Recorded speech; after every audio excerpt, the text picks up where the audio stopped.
Welcome to another edition of How to Be Happier for Entrepreneurs. It's going to be a cool one today. We're going to talk about psychedelics and trauma and healing and happiness and all kinds of good things with our guest, Gevork. Gevork, welcome to the show. How are you, my friend? Thank you for inviting me, Brad. I'm happy to be here. Awesome. Well, I know we spoke, I guess, a week or two ago and learned some fascinating things about you and your story. And I think the listeners are going to get a lot out of this. So let's jump right in as we always do. Can you share with us the key experiences that led to this personal trauma that you dealt with as a child or as a younger adult, and how those experiences impacted your life both physically and emotionally? Sure, but before we get into that, I just want to say that trauma is a very powerful motivator in human society. And even though the word trauma is has a negative association, I don't think it's that black or white, and I don't think there is a person that has lived a life with no traumatic experience at all. Um, and But of course, not all traumas are the same. I think nobody can avoid it completely in their lives, and whether it's a trauma from your childhood or adult life. Um, and I think the more important question is how you deal with it and where it leads you. Like there's a very good quote from a Rocky movie that it doesn't matter how many times you fall; it only matters how many times you get up. So I guess I definitely agree with that statement. Um, but And I echoed that sentiment too. I have yet to meet someone who didn't have some unmet childhood need. Right. That's how Gabor Mate, Dr. Gabor, talks about trauma. Is like it all starts with an unmet need. It can be something so small, it can be something so big, and trauma or childhood programming, as I like to call it, because I know some people hear the word trauma and they're like, "Well, I didn't have any trauma," and they check out. But like you said, very, very few people haven't gone through some traumatic experiences. I haven't met anyone so far.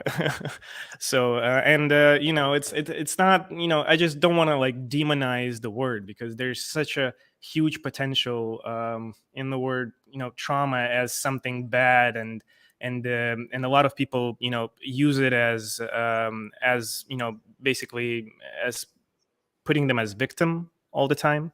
And it's of course it is, a trauma can be a devastating thing that happens to anyone, but um the more importantly, as I said, is how you get over it and what you take out of it. And basically for me, there's after my journey that I will of course explain and get into details. I just found that there's eventually two ways that you can live. Just you can choose to be a victim, or you can choose to be grateful. And both are the ways to live. And a person is a builder of his own destiny, and he has power to choose how he wants to live, because there's not a lot of other ways to live. You mean either you're in one position or you're in another position. So Love yeah. it. So tell us about And your story. yeah, I mean, my story, I guess it will be pretty standard or pretty unique for somebody, but I'll just start from a brief beginning. I was born in Russia, St. Petersburg, in 1993. My father is from San Francisco, California, and my mother is from Russia. So I had a pretty unique growing experience, because I was my childhood and my experience was very different from my classmates or friends or neighbors. Especially living in the time like right after Soviet Union fell apart. I mean, the country was basically a mess back then. I had, and my parents are both professional musicians, and pretty famous. My mother is very famous in Russia, and my father is pretty famous internationally. So I've been brought up in a very unique environment, traveling, seeing different venues, countries, famous people, rich people, and that gave me definitely that expanded my view on life in such a vast way that this experience wasn't really comparable with anything that I could find in my surroundings when I went to school or university. Um, and living with such unique families, such as both parents being artists, and in order to be artists, you need to be very self-centered, because you need to perform. You need to be, you need to use your ego very, very, powerfully, in order to attract attention, in order to enjoy being on stage, traveling, and everything. But from a child perspective, it's a very weird situation to be in, because even though my parents are very loving, and I know they love me very much, and I love them too. Basically, a child doesn't care about how famous his parents are, or how rich they are, or whatever it is. I think the most important part about, for a child, is that their parents just give them love and attention. I definitely Right. got love. Don't get me wrong. I got a lot of love. Especially, I'm the only child, so I just got everything they could possibly give. So, but I didn't get much attention, and that was definitely a part of the problem, because, as I said, you have to be very self-centered in order to be an artist, especially famous artist, a soloist, and etc. But that definitely created a lot of tension, and definitely a good platform for my trauma experience, unfortunately. um, because I always, when you have such a um, uh, you know high level of achievements in life as your example from your parents, I mean, you really have a extremely unrealistic expectations of yourself. You expect it for you that you should jump Mm, right to the same level and just start from that. But this is not the reality of things. You need to work, you need to learn, and you need to struggle, and everything. But since I didn't see that, and I was born already when they were pretty famous and pretty well known, I always I took it as granted. So I just that's always like that. You just being born with that, and either you have that or you don't have that. And that definitely created a lot of unrealistic expectations from myself, to myself. Um, so Gevork, and in addition to unrealistic expectations, I'm just assuming this, and you can tell me I may be wrong, but with two parents who are well-known musicians, were they gone a lot? Were oh you yeah, oh did yeah, you not were you like cared for by a nanny or a family member or something? oh yeah, definitely, definitely. I mean, they've been Mm. traveling a lot, and my father has been always traveling. I have a joke that he lives in an airplane. There's no, so I mean, the more time he sits in one place, it's the airplane. Anything else, he's just constantly on the move. New venues, new people, new meetings, new concerts, new projects. I mean, So, so he has so a absolutely amazing life. so high expectations because you're born to Hmm. two kind of famous people, lack of attention, and always being gone. And we could probably go on. There's probably more stuff, but how did those things that and those are unmet childhood needs, as we were speaking before. Dr. Gabor says, uh, every issue in your life comes down to unmet childhood needs, right? How did those affect you physically and emotionally as an adult? I would say that it led to a lot of contempt, anger, and hate toward myself, because I didn't know how to attract their attention. I mean, like, what should I become in order for my parents, kind of, take me as their career, or to admit that I'm as important as their career, because I even though I understand that there wasn't their intention in any kind, or it wasn't done on purpose. And because I guess right now, for the last 30 years, at least I'm 30 years, so 30 years ago we didn't have that much of a explanation on trauma, and we didn't even use that word that much back then. Yeah. Everyone just been brought up, and every family is different, and you know life is not a fairy tale. As they said, some bad stuff happens, some good stuff happens.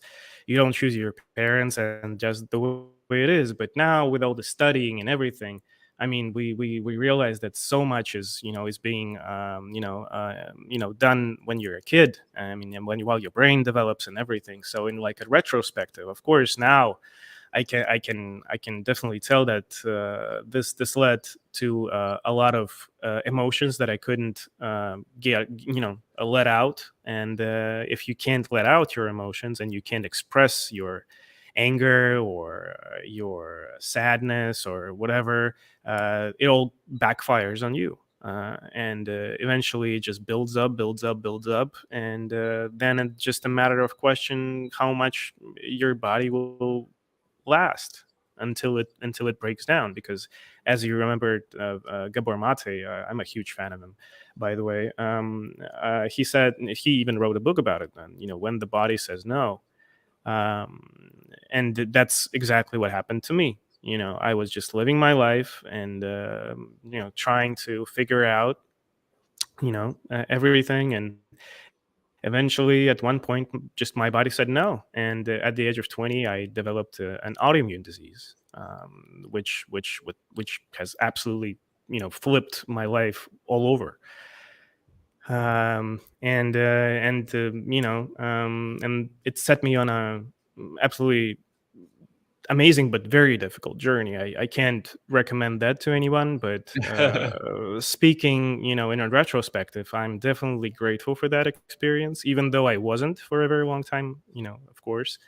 And I was in a position of a victim, absolutely. And even when I was, even when I got sick, I didn't, even though I wanted to get fixed and healed. I found so many benefits in being ill. I was shocked, because now I had excuse to say whatever I want, to not touch me anymore, or leave me alone, or I don't want to do Well, that, or how about just the opposite?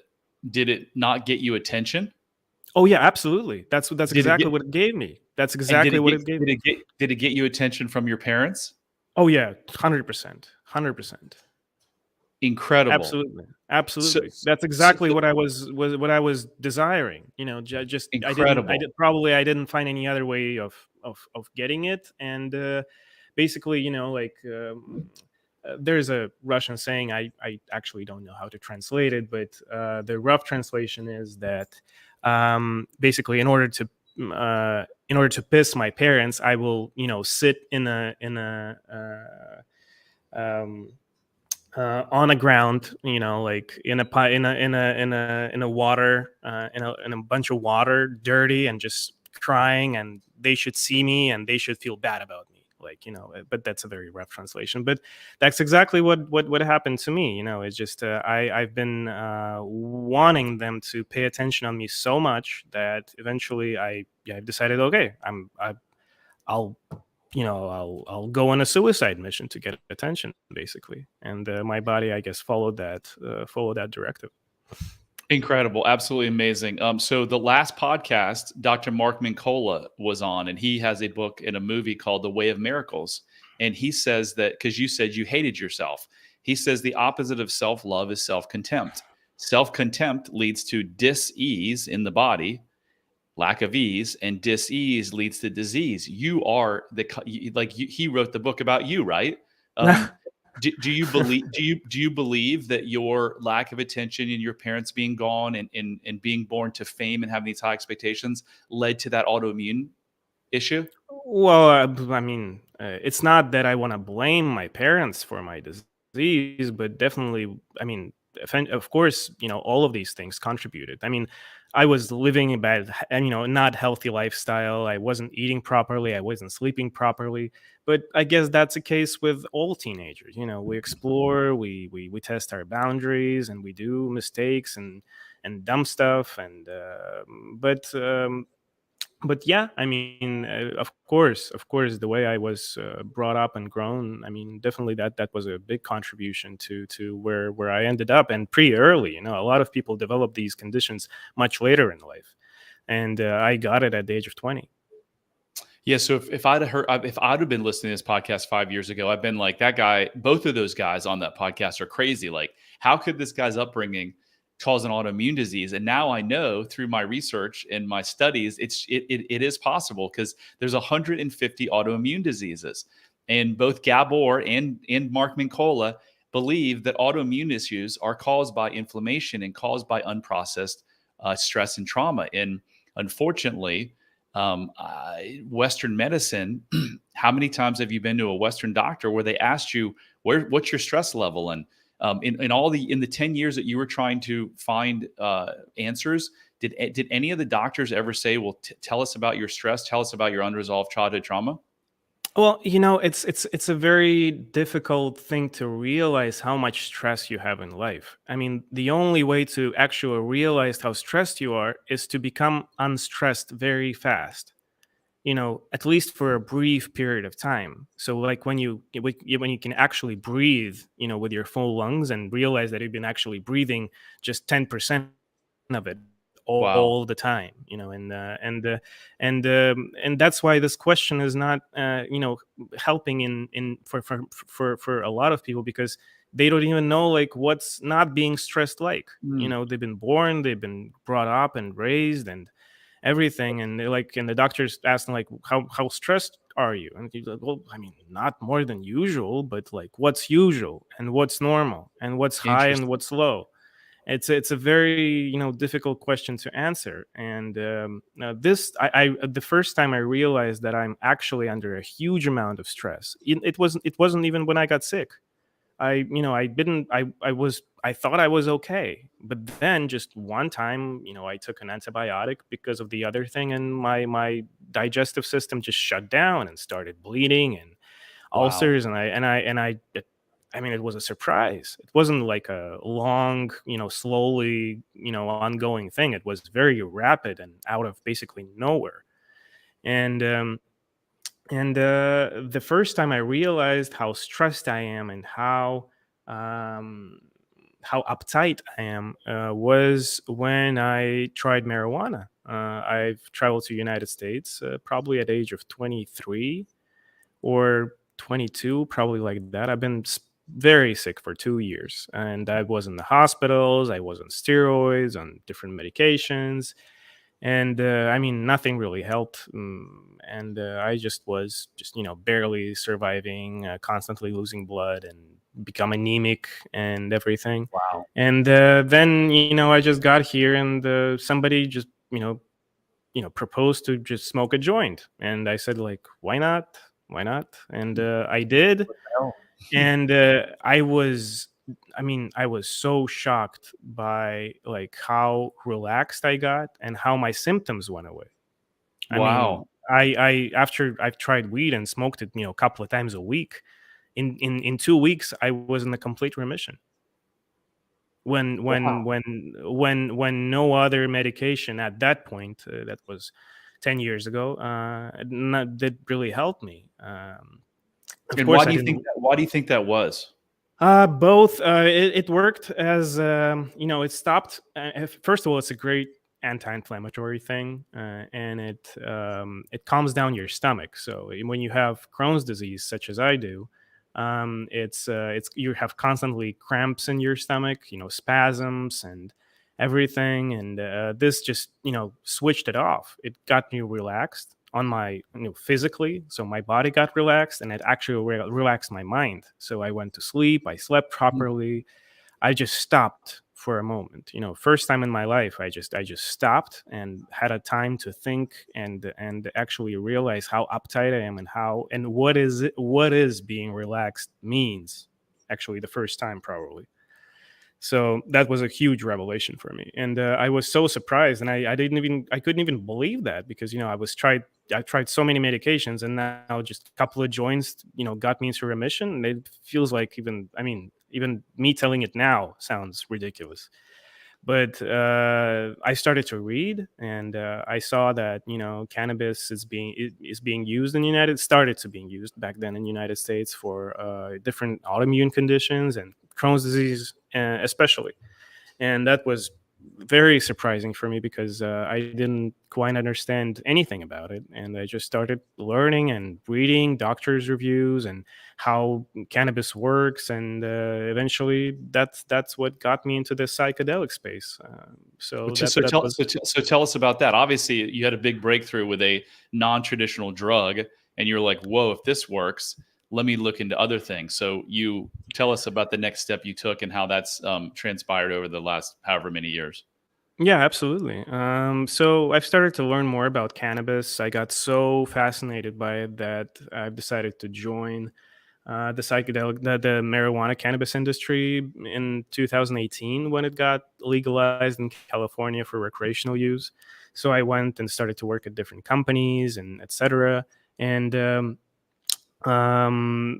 as I was digging more and more into that subject, I learned about other psychedelics, and I've learned about psilocybin mushrooms, ayahuasca, and many other psychedelics that that had a lot of potential benefits that I was looking for, and the whole story behind it, the traditions, the traditional use, and that kind of that amazing new wave of research, and as they call it now, psychedelic renaissance, started to be back at its peak after a 40-year like winter, when nobody was actually studying it after Nixon made it illegal and basically banned everything. So, and no reputable scientist would actually study it, because he was just risking his career and years of hard work and studying and money put into it. I've decided to give it a try, and I've did a ceremony with psilocybin mushrooms, and it was so powerful and so profound that it made me realize so much about myself. Not just starting from my childhood. Just reflecting my family, everything. So it gave me such a big picture, and such a excellent explanation of what's actually happening to me and why is it happening to me, that it got me so depressed at the first time. I was devastated, because I saw it all. I saw it all, and it wasn't good. It wasn't beautiful. It was pretty ugly, and I've seen how much work I need to put in to actually fix it. I mean, if we're talking about fixing it at the core level, there's so much work that has to be done. I got very, I mean, I got hope, but I got depressed a lot after the first time. Actually, it wasn't bad, but I would say it was exactly what I needed to feel. As they say, psychedelic don't give you what you want; they give you what you need. So, and that's actually proven to be exactly what I needed, because mm, I was trying to find an easy way out, and there was no easy way out from the place I was. I mean, the only easy way out is just to stay sick and die young. That was the easiest way to deal with my problem, and to just stuck my head in the sand and say, okay, that's me, because I got so melted, my personality melted with my disease so badly that I've at some point I've started to even be afraid that if I got cured, I would lose myself in Oh my some sort, gosh! Wow. because yeah, absolutely, So, so, because yeah. so Gevork, I know integration. We talked about this offline. Like integration is a big part of psychedelics. As you can just go take the psychedelics. Talk to us about the integration and what you did in terms of integration, and what you do now with integration. Absolutely. Integration is a very important part of psychedelic experience, because the as you can say, even I like the word medicine, plant medicine. I try not to use it that often anymore, because psychedelics can be many things. It can be medicine, but it can be not as well, because if I just want to have a psychedelic experience with my friend on a weekend and not drink alcohol or whatever, I can do that, but it's not in any kind of healing. It's just a good way of spend time, in my perspective.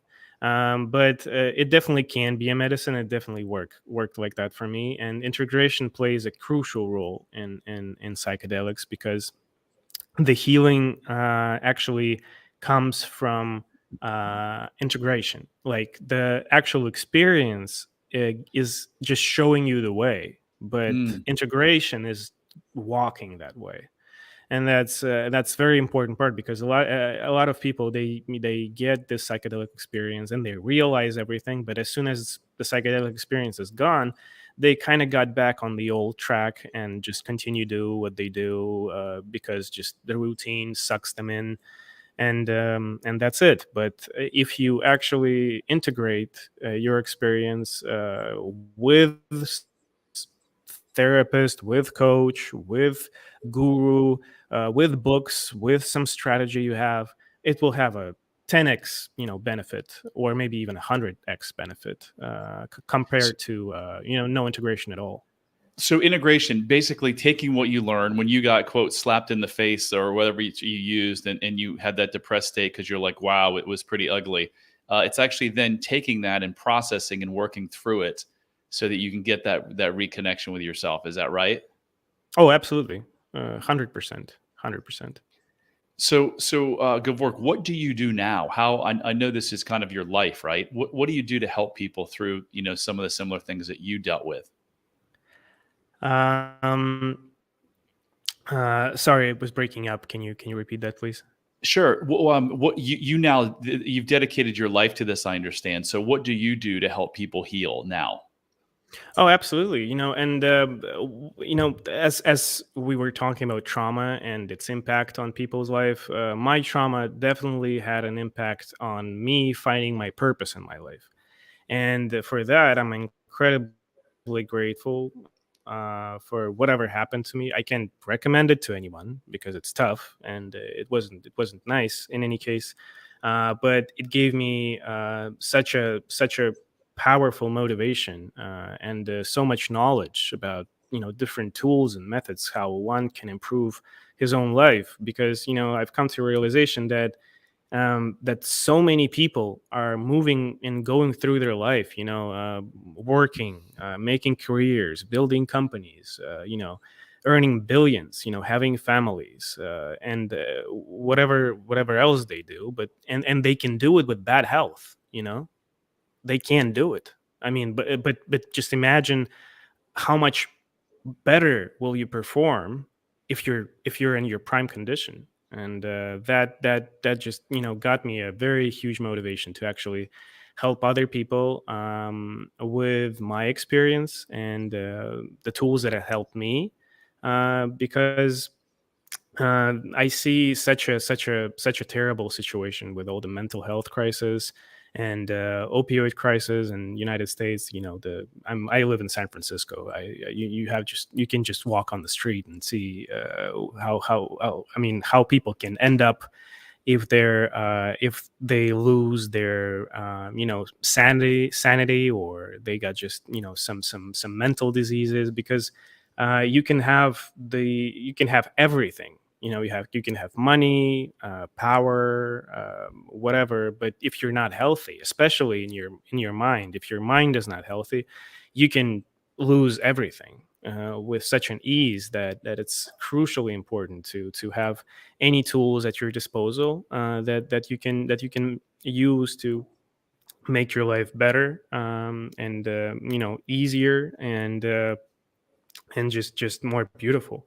So, so, um, so someone's listening right now, and they're really struggling, and they've always wanted to do psychedelics, but they had plant-based healing, whatever you want to call it, and they just have never had a resource. If they reach out to you, what do you actually do? Do you guide them through the entire process? Are you like a consultant and you pair them up with people? How does it work? Definitely. I mean, I do all of these things. Uh, I consult people.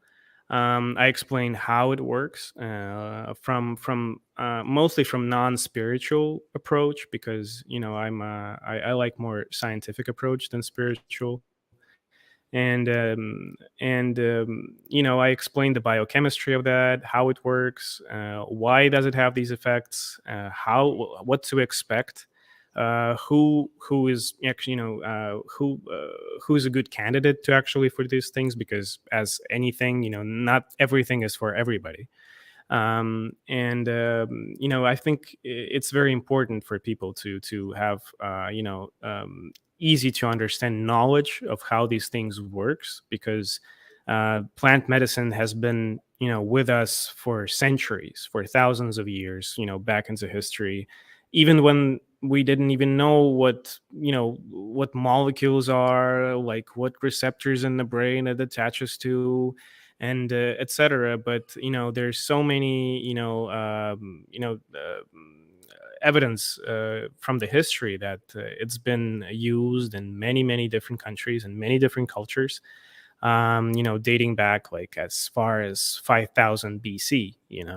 um, and it can be definitely, I mean, if I can at least spread that knowledge and make more people aware about that tool, it might help them stay on track of a healthy life, because there's so much demand for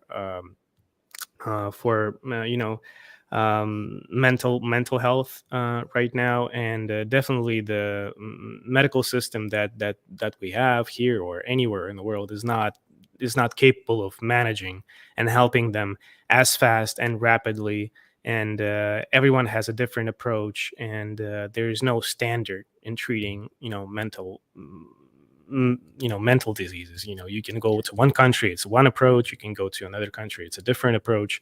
So but there And and it, there's and it hasn't gotten better either over like the last 50 years. It's like the one profession that hasn't advanced. The results are still the results that they were getting, 40, 50 years ago. So of so you course.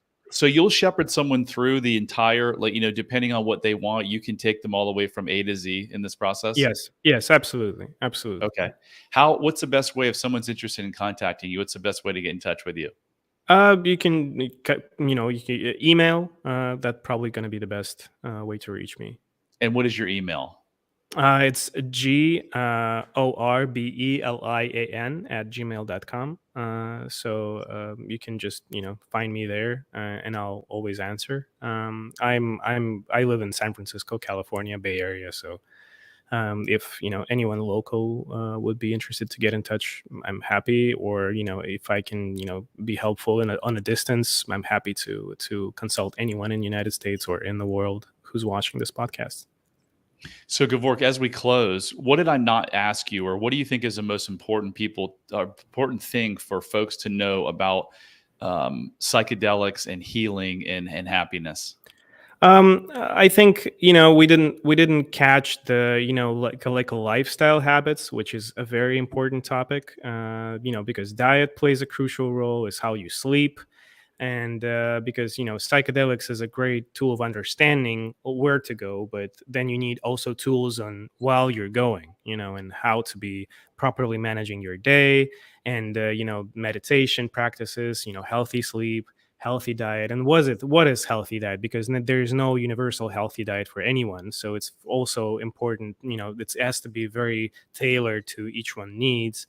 And yeah, I mean, because all of these things adds up, and you I mean, and even if it's like 1%, 5%, if you get all of them right, or at least try to, you'll see an improvement instantly, much faster than from going to endless amount of doctors or whatever. Even though I respect doctors, don't get me wrong, they're doing an important job, and they're absolute heroes.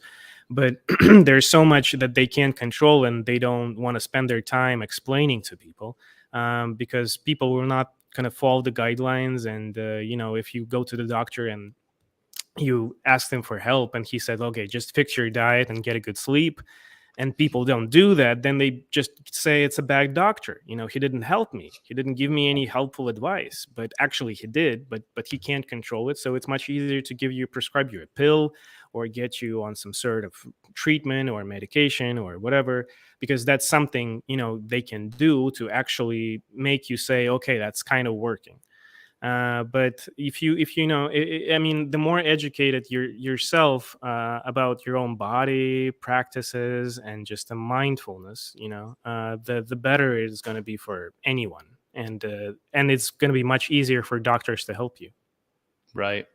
Gevork, thank you for your time. That was excellent. I'm happy that you're in a much better place, and now that you're giving back the gift, just like you, I found my passion and my true purpose through healing myself. So yeah, you're doing amazing work. And if anyone wants to reach out, you want to say your email one more time, please?